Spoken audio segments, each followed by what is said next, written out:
राहुल गांधी माफी मांगो।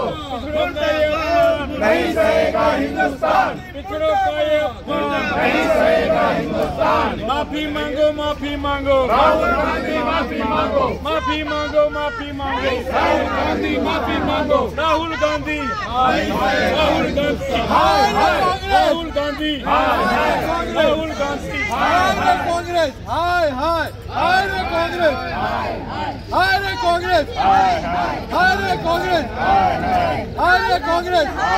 ये अपमान नहीं सहेगा हिंदुस्तान। माफी मांगो, माफी मांगो, राहुल गांधी माफी मांगो। माफी मांगो, माफी मांगो, राहुल गांधी माफी मांगो। माफी मांगो, माफी मांगो, राहुल गांधी माफी मांगो। राहुल गांधी, हाय हाय, राहुल गांधी, हाय हाय, राहुल गांधी, हाय हाय, राहुल गांधी, हाय हाय, राहुल गांधी, हाय हाय। पिछड़ों का ये अपमान नहीं सहेगा हिंदुस्तान। पिछड़ों का ये अपमान नहीं सहेगा हिंदुस्तान। पिछड़ों का ये अपमान नहीं सहेगा हिंदुस्तान। माफी मांगो, माफी मांगो, राहुल गांधी माफी मांगो। माफी मांगो, माफी मांगो, राहुल गांधी माफी मांगो। माफी मांगो, माफी मांगो, राहुल गांधी माफी मांगो। पिछड़ों का ये अपमान नहीं सहेगा हिंदुस्तान। पिछड़ों का ये अपमान नहीं सहेगा हिंदुस्तान। माफी मांगो, राहुल गांधी माफी मांगो। मोदी जी जब से प्रधानमंत्री बने तब से ये नहीं सह पा रहे कि पिछड़ा वर्ग समाज से आए हुए व्यक्ति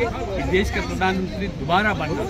तीसरा बार माहौल बन गया प्रधानमंत्री बनने का, इसलिए ये राहुल गांधी परिवार, नेहरू परिवार ये नहीं सह पा रहे। इसलिए आज उनके जाति के नाम पर, उनके वृत्ति के नाम पर बार बार टिप्पणी किया जा रहा। आज देश भर ओबीसी समाज आक्रोश है, नाराज है।